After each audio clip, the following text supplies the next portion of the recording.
Good evening, dear viewers. Welcome back to Tales or Terrors. I'm your host, and tonight we continue our journey into the chilling tale of Ghostlight Station, A Mother's Desolation. Episode 2, Whispers of the Past. So, gather close, dim the lights, and brace yourselves for the next chapter in this haunting saga. As days stretched into nights on Ghostlight Station, the family's initial curiosity gave way to an ever-deepening unease. It was as if the station itself held its breath, suspended in a state of anticipatory stillness. The once familiar hum of machinery seemed to take on a more ominous tone, echoing through the silent halls with a ghostly resonance. As the family moved through the station's halls, their senses seemed heightened, attuned to the subtlest shifts in the environment. Every creak of metal, every distant echo, took on a newfound significance. It was as if the very walls held secrets, waiting to be revealed. In the stillness of the night, sleep became an elusive sanctuary. The echoes of children's laughter, faint and distant, seemed to seep into their dreams like tendrils of mist. It was a haunting refrain, a reminder that the station's past was not confined to the annals of history. The dreams, once vivid and vibrant, now took on a surreal quality. Familiar faces and places were interwoven with shadows and echoes, blurring the boundaries between reality and the spectral. Each night became a journey into the unknown, a landscape of both wonder and foreboding. The unease settled deep within the hearts of the family members, a quiet understanding that their journey had taken an unforeseen turn. They huddled together, seeking solace in the presence of one another, their shared unease forging an unbreakable bond. They knew that they were not alone. As they pressed forward, they did so with a mixture of trepidation and determination.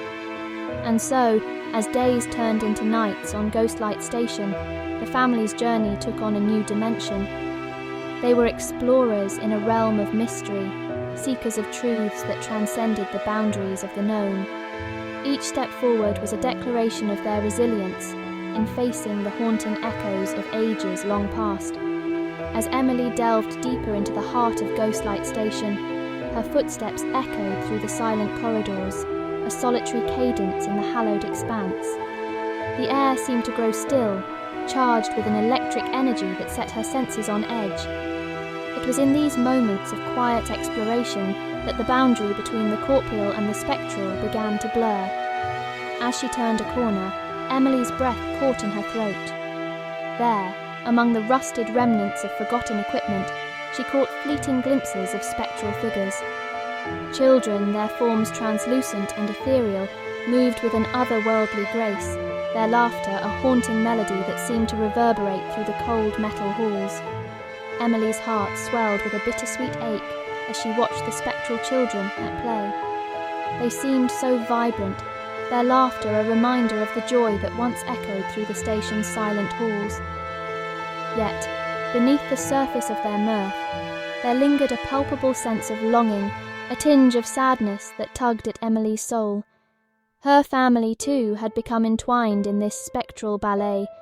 They moved alongside Emily, her children, wide-eyed and curious, navigated the enigmatic terrain with a sense of youthful resilience.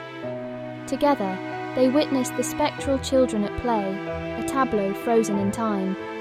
The family stood on the threshold of a reality that defied explanation. Emily navigated the station's silent corridors with a mixture of determination and protectiveness. Her two children, wide-eyed and curious, clung to her side, their small hands finding solace in the reassuring grasp of her own. They moved as a unit, a family bound by a shared sense of wonder and trepidation. In the stillness of the station, Emily could feel their presence with an almost tender intimacy. It was a gentle touch in the stillness, a brush of spectral fingers against her skin. In the quiet moments, she could hear their whispers, soft and fleeting, like the rustle of leaves in a gentle breeze. They seemed to move with purpose. The children, Emily's constant companions on this haunting journey, seemed to sense the presence of the departed as well, their young eyes wide with wonder. The boundary between the living and the departed, once a rigid divide, now seemed to blur into insignificance. Emily and her family could feel the presence of the departed as if they walked beside them, their spectral forms a silent, enduring legacy. And so, as Emily, with her 2 children, ventured deeper into the heart of the station, together they stood on the precipice, bound by the haunting echoes of ages long past. As they pressed deeper into the heart of Ghostlight Station, a palpable tension settled over the family. The air seemed to grow thicker, suffused with an almost oppressive weight. They stumbled upon forgotten chambers, hidden away in the recesses of the station like forgotten tombs. The air within was stale, carrying the scent of ancient metal, musty decay, and the chamber walls bore the marks of time. In the dim light, the remnants of lives lost came into focus. Tattered remnants of clothing, now little more than faded fabric, hung like ghosts from rusted hooks. Personal effects, once cherished, now lay scattered and forgotten. As they delved further into the chamber, a sense of unease settled over them. The air seemed to grow, a presence that hung like a shroud. It was as if the very walls bore witness to their intrusion with a sense of disapproval. And yet, they pressed on, driven to uncover the secrets that lay hidden within Ghostlight Station. Each discovery, no matter how unsettling, brought them closer to the heart of the mystery. The tension in the air only fueled their resolve, a silent acknowledgement that they were on the brink of revelations that transcended the boundaries of the known. The spectral figures they encountered seemed to sense the family's presence, their movements growing more deliberate, more purposeful. It was as if they sought solace in the living, a glimmer of hope that their stories would not be forgotten. Their eyes, filled with a mixture of yearning and resignation, seemed to implore the family to bear witness to their existence. Emily's heart ached for these trapped souls, their presence a constant reminder of the injustice they had suffered. She knew that they could not leave Ghostlight Station without attempting to set them free. It became a driving purpose, a shared commitment that bound the family together in their quest for resolution. With each passing moment, the weight on their shoulders seemed to grow heavier. The echoes of the departed whispered through the station's silent halls, urging them forward. It was a call to action, a plea for release that could not be ignored. As Emily stood vigil, she could feel the weight of the departed souls that lingered within the station.